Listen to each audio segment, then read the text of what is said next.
오늘은 창세기 25장에서 35장까지 살펴보도록 하겠습니다. 구속사로 본 야곱. 아브라함은 자신의 후손으로 오실 메시아를 통하여 천하 만민을 구원하신다는 약속을 받았고, 약속하신 메시아가 자신의 살과 피로 천하 만민을 구원하시는데 아브라함이 롯을 구하는 것처럼 구원하실 것이라 말씀하신 것입니다. 그런데 아브라함은 이 약속의 말씀을 자신의 소견대로 해석하여 하갈에게서 이스마엘을 낳게 되는데, 이것을 사도 바울은 다른 복음이라 곧 율법이라 말합니다. 그래서 사람은 스스로 하나님의 뜻을 알아듣고 깨닫지 못하므로 하나님은 언약의 말씀을 잊지 않게 하는 표를 하라 명하십니다. 이 표는 포피를 베는 할례를 하라는 것으로 마음판에 하나님의 법을 새겨주는 마음의 할례를 베풀어 주신다는 것의 모형인 것입니다. 아브라함이 할례를 행한 후에 약속의 말씀대로 이삭이 태어나고 모리아 산에서 번제로 드려지게 되는 것은 약속하신 메시아가 오셔서 십자가에서 번제로 드려지는 것을 말하며, 이렇게 죽으시고 부활하신 예수님이 신부를 맞이하는 모형으로 늙은 종을 곧 말씀 전도자들을 시켜 이삭의 신부인 리브가를 부르는 모습을 통하여 말씀하고 있는 것입니다. 예수님이 신부를 곧 교회를 부르시고 아내로 맞는 방법을 가르쳐 주시고 있는 것입니다. 그럼 이렇게 예수님이 죽으시고 부활하셔서 자신의 신부를 부르시고 맞이하게 되는데, 아브라함에게 약속하신 천하 만민에게 어떻게 약속의 땅을 기업으로 주실 것인지 야곱을 통하여 말씀하고 있는 것입니다. 야곱의 삶의 이야기는 장차 이스라엘 백성들이 애굽으로 내려가 생육하고 번성하여 모래알과 같은 많은 민족을 이루고 출애굽하여 약속의 땅에 들어가는 모습을 모형하고 있는 것입니다. 창세기 15장 13절에서 16절을 보면, 창세기 15장 13절, 여호와께서 아브라함에게 이르시되 너는 반드시 알라. 내 자손이 이방에서 계기되어 그들을 섬기겠고 그들은 400년 동안 내 자손을 괴롭히니니 그들이 섬기는 나라를 내가 징벌할지며 그 후에 내 자손이 큰 재물을 이끌고 나오리라. 너는 장수하다가 평안히 조상에게로 돌아가 장사될 것이요 내 자손은 4대 만에 이 땅으로 돌아오리니 이는 아모리 족속의 제약이 아직 가득 차지 아니함이니라 하시더니, 이 말씀을 야곱의 삶을 통하여 먼저 모형으로 보여주고 있는 것입니다. 그럼 창세기 25장을 보면 아브라함이 죽고 이삭에게서 에서와 야곱이 태어나는데, 창세기 25장 23절, 여호와께서 그에게 이르시되 두 국민이 내 태중에 있구나. 두 국민이 내 복중에서부터 나누이리라. 이 족속이 저 족속보다 강하겠고 큰 자가 어린 자를 섬기리라 하셨더라. 이 말씀을 인용하여 사도 바울은 택한 자들만 구원을 받는다는 것으로 구원은 오직 하나님의 주권이라 말합니다. 로마서 9장 16절, 그런즉 원하는 자로 말미암음도 아니요 다른 박질하는 자로 말미암음도 아니요 오직 긍휼히 여기시는 하나님으로 말미암음이니라.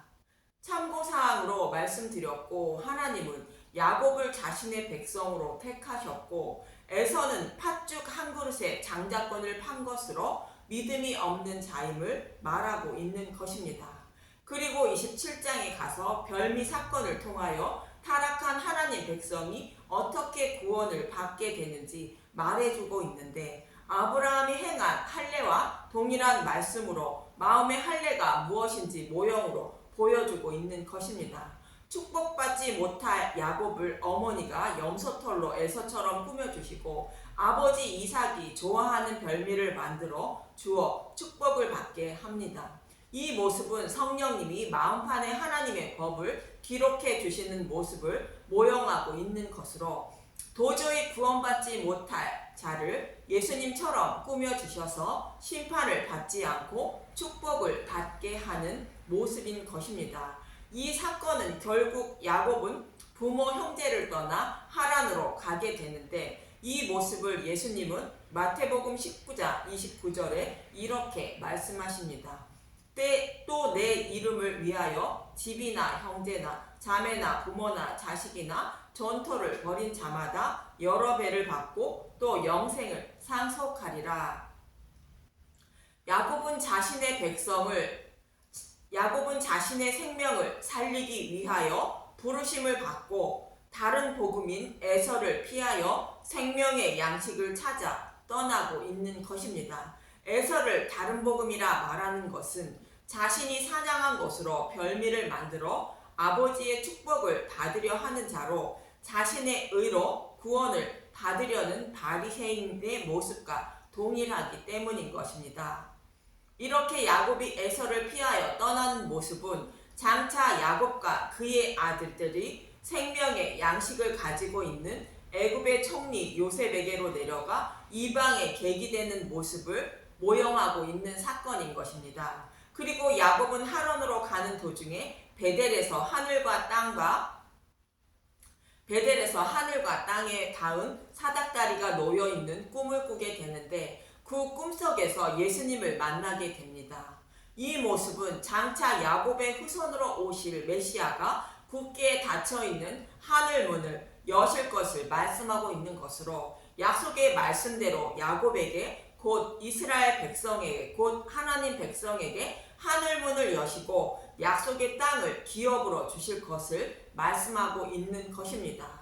그래서 결국 야곱이 돌아오는 목적지는 아버지 이삭이 사는 집이 아닌 베델을 목적지로 말씀하고 있는데, 베델은 약속의 땅을 곧 하나님 나라를 상징하고 있는 것입니다.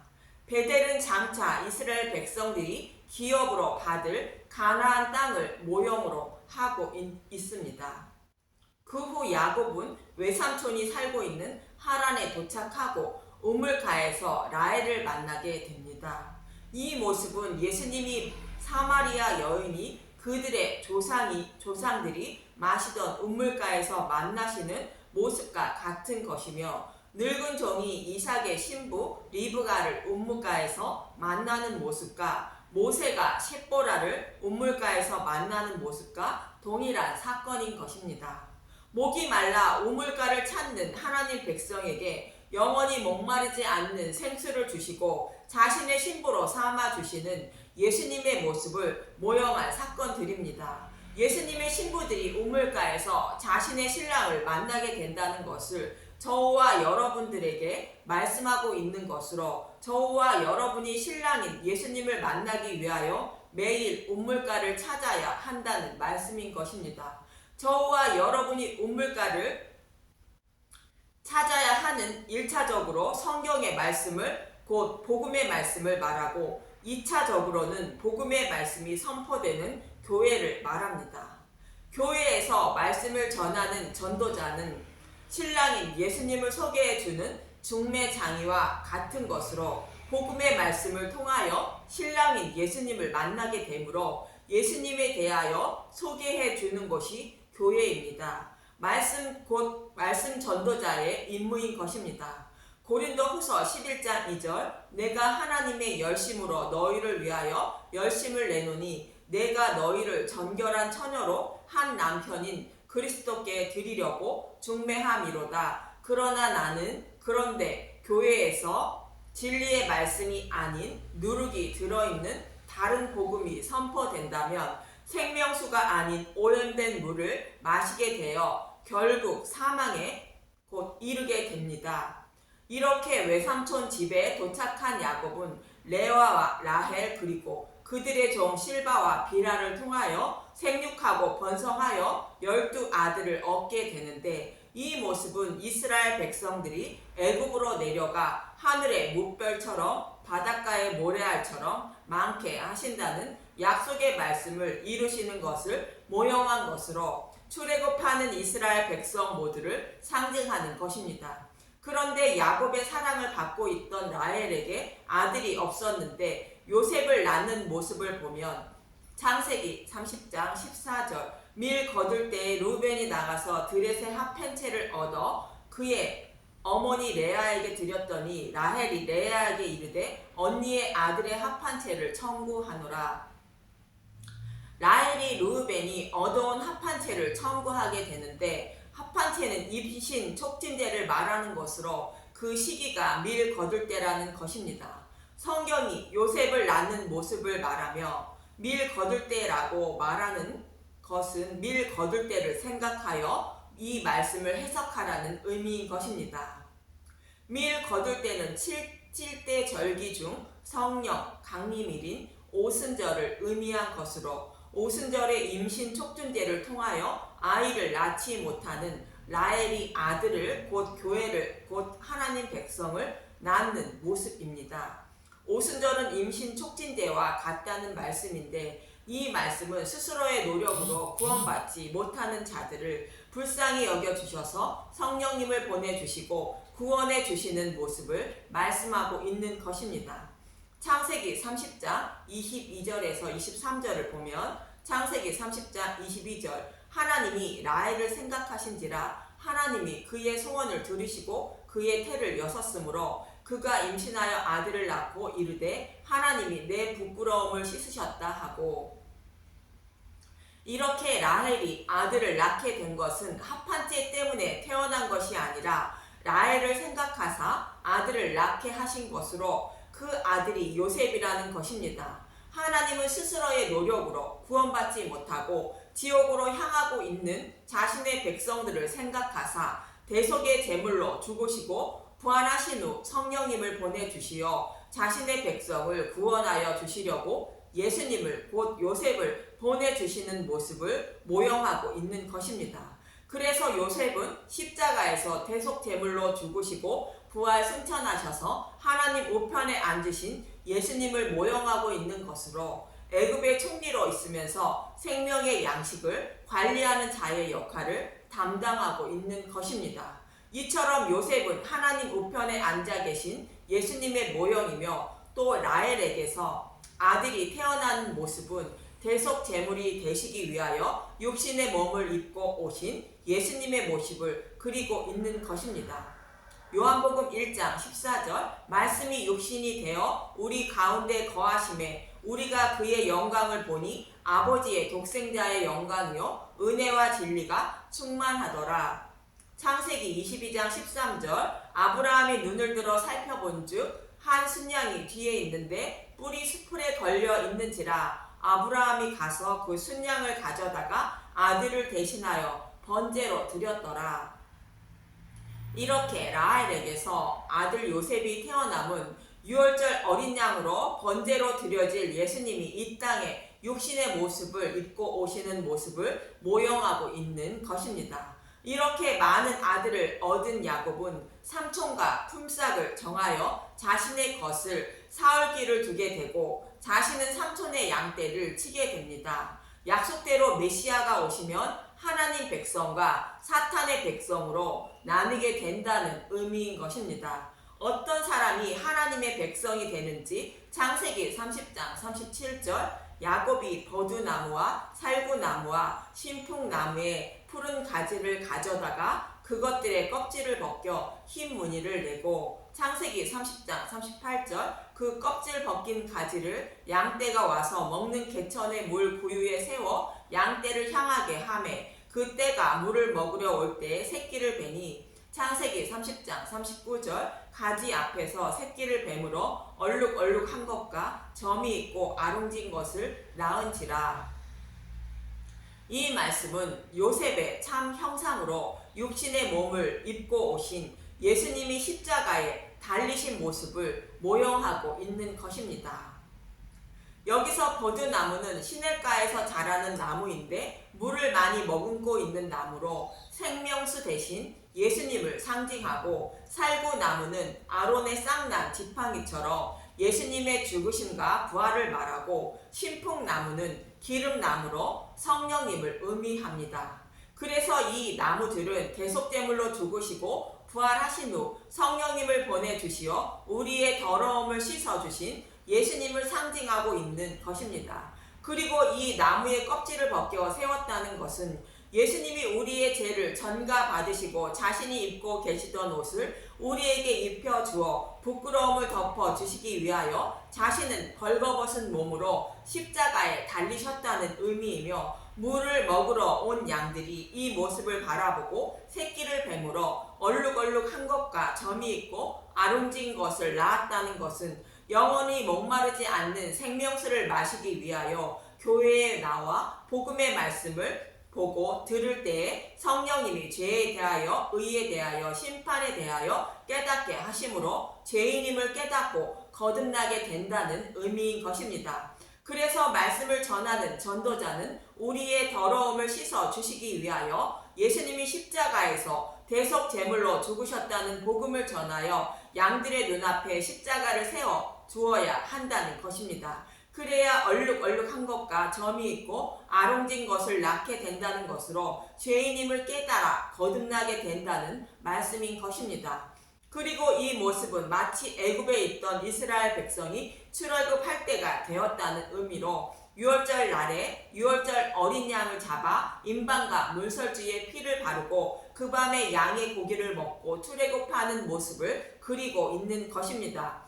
유월절 양을 잡는 모습이 양들이 물을 마시기 위하여 모여드는 곳에 버드나무와 살구나무와 신풍나무의 껍질을 벗겨 세워두어 흠이 있는 양들을 낳게 하는 모습인 것입니다. 이렇게 십자가를 바라보게 하여 천하 만민을 구원하셨다는 것을 말씀하고 있는 것인데, 이렇게 하여 많은 양들을 얻은 야곱은 베델로 곧 약속의 땅으로 돌아가게 되는 것입니다.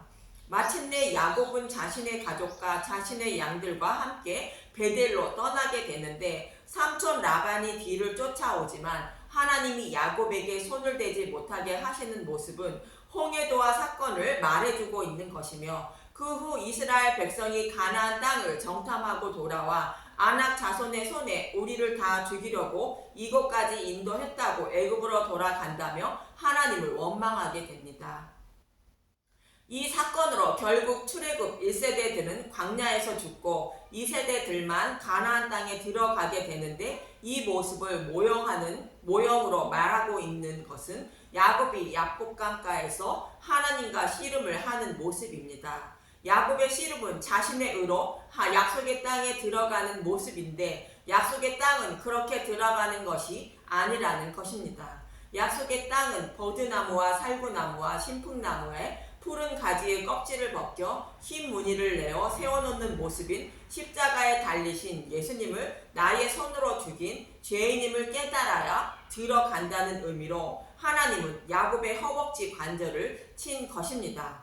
이 말씀은 사람으로는 할 수 없으나 하나님으로서는 다 하실 수 있다는 말씀으로 에셀을 두려워하고 있는 야곱을 하나님이 약속의 손을 잡고 약속의 땅인 베델로 인도하신다는 말씀인 것입니다. 자신의 힘으로 약속의 땅에 들어가지 못한다는 말씀인 것입니다. 그래서 이스라엘 백성들이 아낙 자손을 보고 두려워하여 광야에서 40년의 생활을 마치게 되고 마음의 할례를 받은 후에야 가나안 땅을 기업으로 받게 되는 것입니다. 마음의 할례는 성령님이 오셔서 눈가기를 열어주셔서 복음의 말씀을 보고 들을 때에 죄에 대하여, 의에 대하여, 심판에 대하여 하나님의 법을 마음판에 새겨주시는 것을 말합니다. 아브라함은 이것을 모형으로 아브라함의 몸에 새겨주시는 모습으로 포피를 베는 할례를 명하신 것입니다.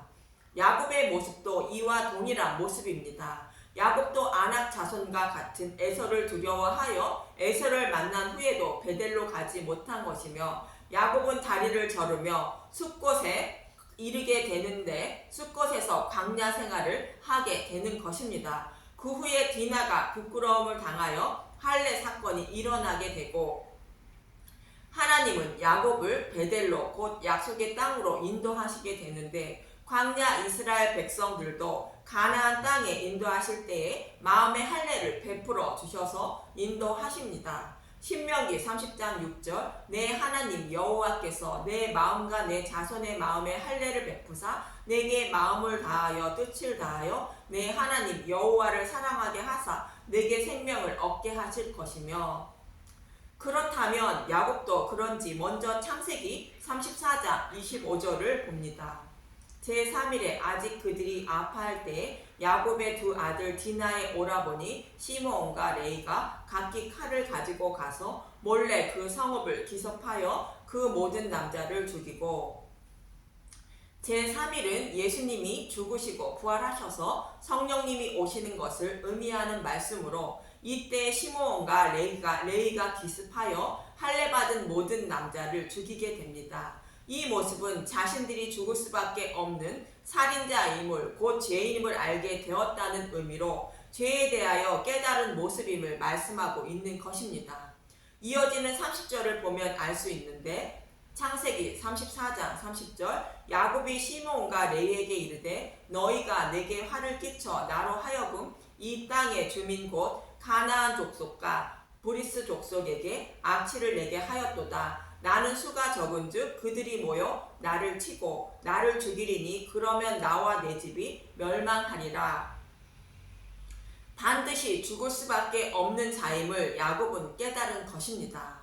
이 모습은 죄에 대하여 가르쳐 주어 반드시 죽어야 하는 죄인임을 깨달은 모습을 말하고 있고, 의에 대하여 깨달은 모습을 이어지는 창세기 35장 1절에서 2절을 보면, 창세기 35장 1절, 하나님이 야곱에게 복을 주시다. 하나님이 야곱에게 이르시되 일어나 베델로 올라가서 거기 거주하며 내가 내 형 에서의 낯을 피하여 도망하던 때에 내게 나타났던 하나님께 거기서 제단을 쌓으라 하신지라. 야곱이 이에 자기 집과 사람과 자기와 함께한 모든 자에게 이르되 너희 중에 있는 이방 신산들을 버리고 자신을 정결하게 하고 너희들의 의복을 바꾸어 입으라. 제단은 하나님의 의인 십자가를 말합니다. 베레는 하나님 나라를 상징하고 있습니다. 그들에게 의복을 바꾸어 입으라는 것은 의의 옷으로 바꾸어 입으라는 것으로, 죄인임을 깨달은 자들에게 십자가에서 벗어주신 예수님의 옷으로 바꾸어 입으라는 말씀인 것입니다. 이 모습이 하나님의 의인, 의에 대하여 깨닫게 해주어 의에 대하여 깨달은 모습인 것입니다. 옷을 바꾸어 입는 것은 마치 대제사장이 대속죄일날 지성소에서 피를 뿌리러 들어갈 때에 입고 있던 대제사장 옷을 벗고 세마포 옷으로 갈아입는 것과 같은 것입니다. 레위기 16장 3절, 아론이 성소에 들어오려면 수 송아지를 속죄 제물로 삼고 순양을 번제물로 삼고, 레위기 16장 4절, 거룩한 세마포 속옷을 입으며 세마포 속바지를 몸에 입고 세마포 띠를 띠며 세마포 관을 쓸지니 이것들은 거룩한 옷이라. 물로 그의 몸을 씻고 입을 것이며, 이렇게 죽을 수밖에 없는 살인자임을 깨달은 야곱을 거룩한 옷으로 입혀주셔서 하나님 나라로 인도하고 있는 것입니다. 의에 대하여 가르쳐 주어 깨달은 모습입니다.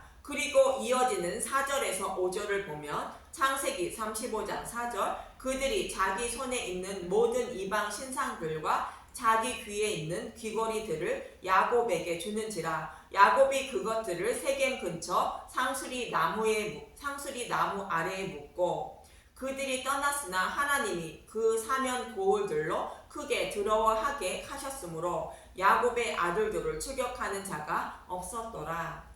자기 손에 있는 모든 이방 신상들과 자기 귀에 있는 귀걸이들을 상수리 나무 아래에 묻는 것은 우상을 버리는 모습인데, 의의 옷으로 바꾸어 입음으로 우상을 섬기는 자들이 아니라는 것이며, 야곱의 아들들을 추격하는 자가 없다는 것은 살인자들이 죽임을 당하지 않는 자들이 되었다는 것으로 도피성으로 피한 자들이라는 의미이며, 비로소 심판을 받지 않는 자들이 되었다는 의미로 심판에 대하여 가르쳐 주어 깨닫고 있는 모습인 것입니다. 이처럼 야곱이 숫곳에서 광야 생활을 마치고 마음의 할례를 받은 것이며, 드디어 약속의 땅인 베델로 곧 하나님 나라로 향하게 되는 것입니다. 이 모습이 이스라엘 백성들이 마음의 할례를 받고 가나안 땅에 들어가는 모습과 같은 의미인 것입니다. 이처럼 야곱의 삶은 장차 애굽에서 살다가 출애굽하여 약속의 땅을 기업으로 받을 이스라엘 백성들의 모습의 작은 모형이며, 하나님 백성인 저와 여러분들이 다른 복음에서 떠나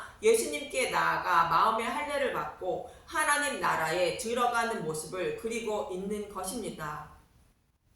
다음 시간에는 이렇게 가나안 땅에 들어간 이스라엘 백성들에게, 곧 예수님의 신부인 교회에게 하나님이 원하시는 것이 무엇인지 말씀하고 있는 요셉의 삶을 통하여 알아보도록 하겠습니다. 감사합니다.